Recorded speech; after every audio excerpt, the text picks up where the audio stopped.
సహస్రను చంపిన 14 ఏళ్ల బాలుడి గురించి పచ్చి నిజాలు చెప్పబోతున్నాను. గుండెలు బెగపట్టుకుని మరీ వినండి. పోలీసులు ఇంతకు ముందు కొన్ని విషయాలు చెప్పారు కదా, వాటి లోతుల్లోంచి ఆలోచిస్తే ఇంకొన్ని విషయాలు కూడా మీకు తెలుస్తూ ఉన్నాయి. వాళ్ళ మదర్ చెప్పిన విషయాలను పరిశీలిస్తే ఇంకా భయానక విషయాలు తెలియబోతున్నాయి. మీరు అనుకుంటూ ఉన్నారా కేవలం వాడు బ్యాట్ కోసం మాత్రమే వెళ్ళాడు, బ్యాట్ని దొంగిలించి తెచ్చుకోవాలని మాత్రమే అనుకున్నాడని మీరు అనుకుంటూ ఉన్నారా? ఎందుకు అంటే ఇప్పుడు నేను చెప్పబోతున్న ఆ పిల్లాడి గత క్రైమ్ హిస్టరీ గురించి ఇప్పుడు నేను మీకు చెప్పబోతున్నాను. వీడు ఎంత పచ్చి దొంగ, ఒక మైనర్ని ఇలా అంటున్నాను అని బహుశా ఏదైనా పర్యవసానాలు ఉంటే తీసుకోవటానికి సిద్ధపడే నేను ఈ వ్యాఖ్యలు అంటూ ఉన్నాను. వాడు 14 ఏళ్ల బాలుడే కావచ్చు, కానీ పచ్చి గజ దొంగ అంటానికి ఇప్పుడు నేను ఆధారాలు చూపించబోతున్నాను. సిపినే స్వయంగా చెప్పిన ఆధారాలను వినిపించబోతున్నాను. అంతేకాదు ఇంకొక విషయాన్ని చెప్పబోతున్నాను. సహస్రను వాడు చంపి వచ్చిన తర్వాత సోమవారం చంపేశాడు. సోమ, మంగళ, బుధ, గురు, శుక్ర 5 రోజులు పట్టింది వాడిని పట్టుకోవటానికి. ఈ మధ్యలో వాళ్ళ అమ్మకి కూడా డౌట్ వచ్చింది. తెలుసా, వాళ్ళ అమ్మకి డౌట్ వచ్చింది. తల్లికి బిడ్డ మీద ఎందుకు డౌట్ వచ్చింది అని మీరు అనుకుంటున్నారో కూడా మీరు ఒక్కసారి మీ అభిప్రాయాన్ని కమెంట్ చేయండి. ఇప్పుడు నేను సిపి చెప్పిన ఒక విషయాన్ని చెప్పి ఈ పిల్లాడి పచ్చి నేర చరిత్ర గురించి కొన్ని భయానక విషయాలు ఇప్పుడు నేను మీకు చెప్పబోతున్నాను. వాళ్ళ మదర్ కి ముందే డౌట్ వచ్చిందనే విషయాన్ని సిపిఏ చెప్పారు. ఒక్కసారి సిపి బయట విందాం, మీరు కూడా కమెంట్ చేయండి. ఒకసారి ఇలాంటి వ్యక్తిని ఏం చేయాలి, మైనర్ అని వదిలేయాలా, లేదు కఠిన శిక్షను విధించాలా? ఆ బాలికను 20 కత్తిపోట్లు పొడిచి చంపేశాడంటే బ్యాట కోసం వెళ్ళి భయపడి చంపేసేవాడు 20 కత్తిపోట్లు పొడిచి చంపడు కదా. హ్యాబిచువల్ అఫెండర్, నిర్దాక్ష్యమైనటువంటి కరడు కట్టినటువంటి ఒక పిచ్చి నేరస్తుడైతేనే ఇలాంటి దారుణానికి ఒడిగడతాడు. బాలుడు ఎవడు కూడా ఒడిగట్టాడు. 14 ఏళ్ల బాలుడు ఒక బ్యాట కోసమే దొంగతనానికి వెళ్ళి ఆ పిల్ల చూసేసింది, అమ్మో నా గురించి చెప్పేస్తుందేమోనని అనుకుని ఆ పిల్లని చంపేశాడు అని అనుకుంటే పోనీ పక్కకి గెంటేశాడు, చంపేశాడు అని అనుకోవచ్చు. కానీ క్రూరంగా చంపాడు. 20 సార్లు కత్తితో పొడిచి చంపాడు అంటే వీడి నేర చరిత్ర లాంటిదో చూడండి. వీడి గతంలో చేసిన ఒక నేరం గురించి ఇప్పుడు నేను మీకు చెప్పబోతున్నాను. అందుకంటే ముందు తల్లికి వచ్చిన డౌట్ గురించి డీసీపీ ఏం చెప్పారో ఒక్కసారి బయట వినండి. ఒకసారి బయట విందాం. పేరెంట్స్ వాళ్ళ మదరు నిన్న మనం వాళ్ళ మదర్తో మాట్లాడినప్పుడు అనింది, ఫస్ట్ రోజే పోలీసులు ఈ హడావిడి అంతా చేసి నేను అడిగాను మా అబ్బాయిని, ఏరా నువ్వేమైనా చేసావా అని అడిగాను, ఒప్పుకోలేదు. 2వ రోజు కూడా అడిగితే ఏమా నువ్వే నన్ను పట్టించేటట్టున్నావే అని అన్నాడు, నీ మీద ఒట్టు అన్నాడు అని చెప్పింది వాళ్ళ మదర్. పేరెంట్స్ వాళ్ళ మదరు నిన్న మనం వాళ్ళ మదర్తో మాట్లాడినప్పుడు అనింది, ఫస్ట్ రోజే పోలీసులు ఈ హడావిడి అంతా చేసి నేను అడిగాను మా అబ్బాయిని, ఏరా నువ్వేమైనా చేసావా అని అడిగాను, ఒప్పుకోలేదు. 2వ రోజు కూడా అడిగితే ఏమా నువ్వే నన్ను పట్టించేటట్టున్నావే అని అన్నాడు, నీ మీద ఒట్టు అన్నాడు అని చెప్పింది వాళ్ళ మదర్. విన్నారుగా, తల్లి బిడ్డని అడిగింది. పోలీసుల హడావిడి చూసి పక్కింట్లో ఒక 11-12 ఏళ్ల బాలిక చనిపోయింది అంటే ఏ తల్లైనా ఏం చెప్పింది, అరే పాపం సహస్రని ఎవరో చంపేశారంట్రా అని కదా బిడ్డకి చెప్పాలి. అరే నువ్వు చంపేవేంట్రా అని ఒక తల్లి బిడ్డని అడిగింది అంటే వాడి నేర చరిత్ర గురించి తల్లికి ఎంత అనుమానం ఉందో ఒక్కసారి ఆలోచించండి. ఏ తల్లైనా అడగగలుగుతుందా? ఏ తల్లైనా బిడ్డను అలా అనుమానించగలుగుతుందా? ఆ బిడ్డ పచ్చి వెధవ అయితే, పచ్చి క్రిమినల్ అయితే వాడిని మాత్రమే తల్లి అడగగలుగుతుంది, ఎరా నువ్వు చేసేవని. అంటే వీడు గజ దొంగ, పెద్ద వెధవ అనే విషయం ఆ తల్లికి తెలుసు అనమాట. వీడు ఒక హ్యాబిచువల్ అఫెండర్ అనే విషయం తల్లికి తెలుసు. అందుకే పక్కింట్లో సహస్ర, అరే మొన్నే కదరా బర్త్డేకి వెళ్ళి కేక్ తినిపించొచ్చావు, ఆ పాపను ఎవరో చంపేశారంటారా, పాపం అన్ని కత్తిపోట్లు పొడిచారు, ఎవరు చంపేసి ఉంటారో అంటావు అని కదా బిడ్డతో మాట్లాడాలి, జాగ్రత్తగా ఉండాలి అని కదా బిడ్డకి చెప్పాలి. కానీ సహస్రను చనిపోయింది, పోలీసులు వెతుకుతున్నారు అంటే బాలుడు చంపాడు అని కూడా పోలీసులు అనలేదుగా. ఎవడో ఒక 25 ఏళ్ల వ్యక్తి అయ్యుండి ఉంటాడు అని అనుమానాలు కదా పోలీసులు వ్యక్తం చేసింది. మరి ఈ తల్లి ఆ కొడుకుని అరే నువ్వు చంపేవారా అని ఎందుకు అడిగింది అంటే వీడు ఎంత గజ దొంగో, ఎంత కిరాతకుడో, ఈ 14 ఏళ్ల బాలుడు, ఆ పిల్లాడు ఎంత కిరాతకుడో తల్లికి తెలిసి ఉండాలి. వాడి కిరాతకమైన ఆలోచనలు తల్లికి తెలిసి ఉండాలి. మరి అప్పుడు నివారించి ఉండలేదన్నమాట. అంటే పెంపకం గురించి మనం మాట్లాడుకోవాలి. ఆ డీసీపీ మాట్లాడిన మాటలు విన్నారుగా. మొదటి రోజు అరే నువ్వు చంపేవారా అని అడిగింది.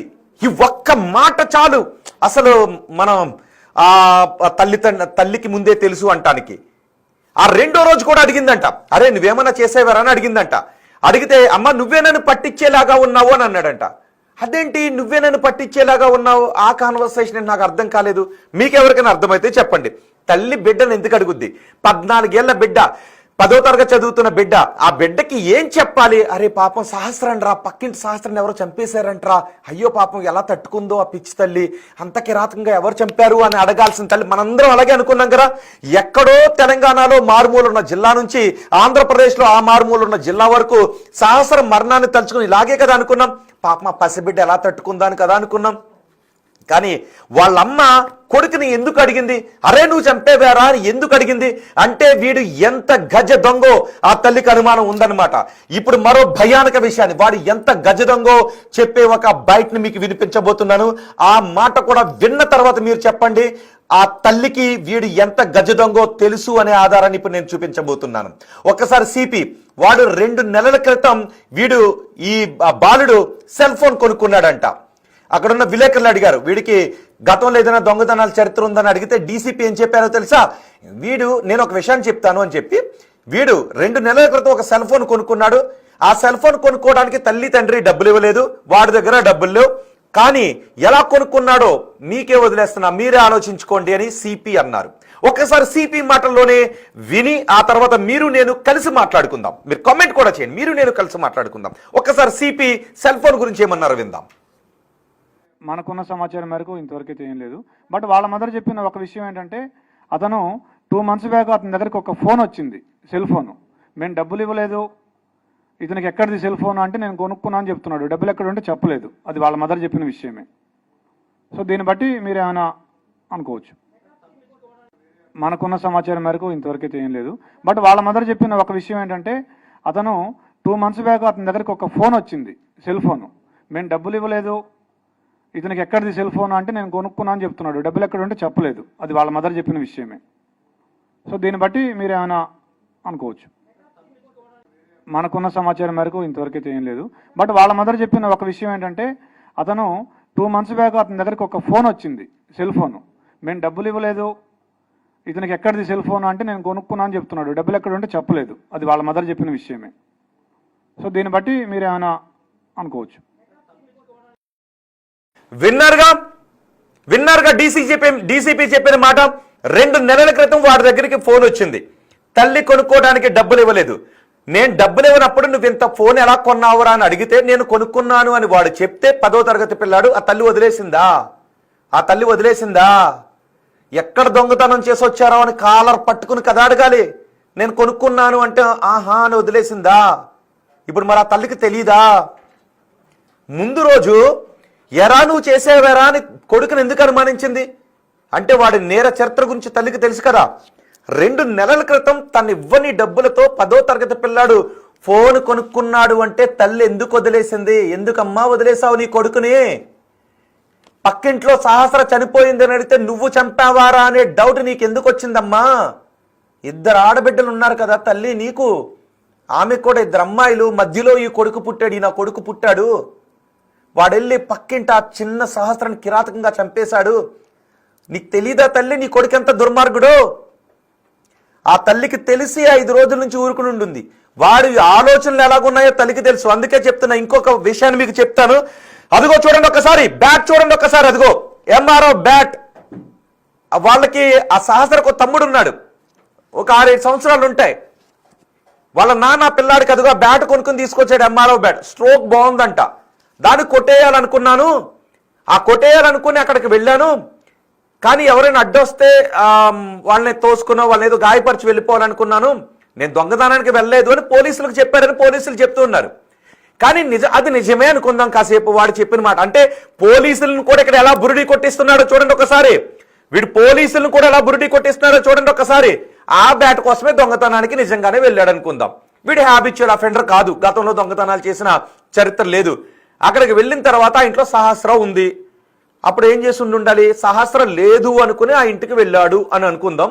సహస్రం ఉంది, పక్కింటోడే కదా, వచ్చి మళ్ళీ ఎప్పుడైనా ఎవరో లేనప్పుడు వెళ్దాం అనుకుని వచ్చేసి ఉండేవాడు. కానీ అలా చేయలేదు. సహస్రం అక్కడ ఉండగానే లోపలికి వెళ్ళాడు. వాడు చెప్పిన దాన్ని బట్టి చూస్తే బ్యాట్ తెచ్చుకుంటూ ఉంటే సహస్రం అడ్డుకుంది. దాంతో ఆమె గొంతులో పొడిచేశాను, ఆ తర్వాత 20 కత్తిబోట్లు పొడిచాను అని. అసలు ఎటువంటి నేర చరిత్ర లేనివాడు ఎవరినైనా చంపగలడా? దొంగతనం చేయగల, పోనీ చేశాడు అని అంటే భయంతో వణికిపోతాడు, అక్కడ నుంచి పారిపోతాడు. వాళ్ళ అమ్మ దగ్గరికి వెళ్ళి అమ్మ ఇలా చేశాను అని ఏడుస్తాడు. కానీ 20 సార్లు తన కూర తెచ్చుకున్న కత్తితో పొడిచాడు అంటే వీడు ఎంత కరడుగట్టిన నేరస్తుడు. బహుశా ఇప్పుడు పోలీసులకి వీడు చెప్తున్నవి నిజాలేనా? వీడు దొరికేశాడు. ఎందుకంటే వాడి ఇంట్లో ఆ లెటర్ దొరికింది, ఆ వాషింగ్ మెషిన్ లో వేసిన బ్లడ్ సైన్స్ ఉన్నటువంటి బట్టలు దొరికాయి, కొంచెం కొంచెం మరకలతో ఉన్నవి, వాడే అంటానికి ఆధారాలు దొరికాయి. కానీ ఆ 10వ తరగతి చదువుతున్న బాలుడు ఎప్పటికీ పోలీసులకు నిజాలు చెప్పడం లేదు అని అనిపిస్తుంది ఆ బైట్స్ చూస్తూ ఉంటే. ఎందుకంటే ఆ అబ్బాయిని చూసింది బ్యాట్ దొంగతనం చేయడం. మామూలుగా అయితే ఎటువంటి హ్యాబిచువల్ అఫెండర్ కాదు, కేవలం బ్యాట్ మీద ఉన్నటువంటి మక్కువతోనే బ్యాట్ కోసమే వెళ్ళుండుంటే వాడు బ్యాట్ అక్కడ పడేసి ఎవడైనా పరుగుని పారిపోతాడు, చెప్పొద్దు అని ఆమెను పట్టుకుని బతిమలుతాడు. కానీ 20-30 కత్తిపోట్లు కంఠంలో పొట్టలో నిర్దాక్షణ్యంగా చంపేసి మళ్ళీ ఆ గోడ దూకి వెళ్ళిపోయి బట్టలు వాషింగ్ మిషన్ లో వేసేసి వెళ్ళిపోయాడు అంటే వీడు ఎంత హ్యాబిచువల్లో చూడండి ఒకసారి. పైగా ఇంకోటి తెలుసా, స్కూల్కి వెళ్ళడంట. పోలీసులే చెప్పారు అదే విషయాన్ని. స్కూల్కి ఎప్పుడు అబ్సెంట్ అవుతుంటుంటాడని. వాడు రాసిన ఇంగ్లీష్ ఉంది కదా స్కూల్లో 10వ తరగతి పక్కనున్న స్కూల్లో, అంటే ఆ రాసిన భాష చూస్తూ ఉంటే ఎప్పుడు స్కూల్కి వెళ్ళడని అర్థమవుతుంది. మరి ఎప్పుడు స్కూల్కి వెళ్ళని తమ బిడ్డ సెల్ ఫోన్లు ఎలా కొంటున్నాడు, ఏం చేస్తున్నాడు అని తల్లి పట్టించుకోలేదు, ఆ స్కూల్లో ఉన్న టీచర్లు పట్టించుకోలేదు, ఎప్పుడు స్కూల్కి సరిగ్గా రావట్లేదు ఏంటి అని. ఇక్కడ ఇప్పుడు పోలీసులకు చెప్తున్న దాంట్లో కూడా వాస్తవాలు లేవు. ఎందుకు? నిజంగా బ్యాట్ కోసమే వెళ్ళుంటే 20 కత్తిపోట్లు పొడవడు నేను అనుకోవడం. మీకు కూడా అలాగ అనిపిస్తుందా లేదా? మీ అభిప్రాయం కామెంట్ బాక్స్ లో తెలియచేయండి. ఒకవేళ నిజంగా ఏదో చిన్నోడు తెలిసి తెలియని ఏజ్లో బ్యాట్ కోసమే వెళ్ళాడు అని అనుకుంటే, బ్యాట్ తెచ్చే క్రమంలో ఆ పాప చూసిందని అనుకుంటే ఆడుకోవటానికి పట్టుకెళ్తున్నాను లేదంటే భయంతో అక్కడ వదిలేసి వెళ్ళిపోతాడు తప్ప కూడా తెచ్చుకున్న కత్తితో పొడిచి చంపేస్తాడా? 20 సార్లు కత్తితో పొడుస్తాడా? ఏదో పగబట్టినట్టు. బయట మనం చూస్తుంటాం కదా ఫ్యాక్షనిస్టులు చంపినట్టుగా ఆ 11-12 సంవత్సరాల బాలికను, 6వ తరగతి చదువుతున్న బాలికను ఫ్యాక్షనిస్టులు నరుక్కున్నట్టుగా నరికి చంపేశాడంటే, పగతో కసితో నరికినట్టుగా చంపేశాడు అంటే సాక్ష్యం ఏ మాత్రం తెలియకూడదు అని. అంటే ఆ కొన ఊపిరితో కూడా ఆమె ఉండకూడదని. మరి ఇలా గతంలో ఎప్పుడైనా ఇంకెవరినైనా చంపేశాడా? ఆ చంపిన డబ్బులతోనే సెల్ ఫోన్ లాంటివి కొన్నాడా? ఇంకేమున్నా కొన్నాడా? వీడు గజ్జి దొంగని ఇంట్లో తెలుసుండే చూసి చూడనట్టుగా వదిలేశారా తల్లిదండ్రులు?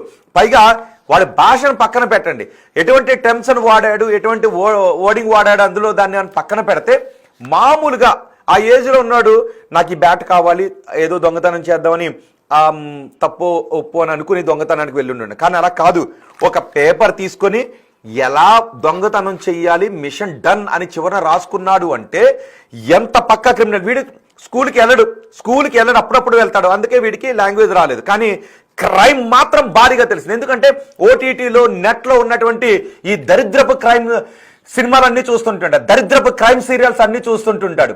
నేరాలు ఎలా చెయ్యాలి అని ఈ సీరియల్లో కనిపించినట్టుగా ఇంకెక్కడా కూడా కనిపించదు. మన చాలా ఓటీటీల్లో క్రైమ్ సినిమాల్లో కనిపించినట్టుగా ఇంకెక్కడా కూడా కనిపించదు. అలాంటి క్రైమ్ సినిమాలు చూసి ఎందుకు అంటున్నాను అంటే, అఫ్ కోర్స్ ఇది 14 ఏళ్ల బాలుడే.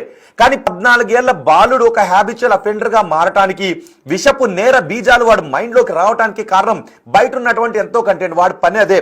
పోలీసు కూడా అన్నారు కదా, అవును వీటిని మనం అవాయిడ్ చేయలేం. ఇప్పటికి మనం అడుగుతున్నాం, ఏం చేయాలి? వీటిని అవాయిడ్ చేయాలంటే ఏం చేయాలి? ఇలాంటివి జరగకుండా ఉండాలంటే ఏం చేయాలి అంటే ఏమీ చేయలేము అన్నారు పోలీసులు. ఎందుకు అంటే, ఇదిగో ఈ ఫోన్ ఉంది, దీంట్లో రకరకాల కంటెంట్ వస్తుంది, ఎవరిని ఆపగలం? నిజమే, ఎవరిని ఆపలేం. నేరాలు ఆ మానవ జాతి ఉన్నప్పటి నుంచి నేరాలు జరుగుతూనే ఉన్నాయి, మనం పట్టుకుంటూనే ఉన్నాం. కానీ ఇప్పుడు టెక్నాలజీ అభివృద్ధి చెందింది కాబట్టి నేరస్తులు కూడా టెక్నికల్ గా దొరకకుండా ఉండడానికి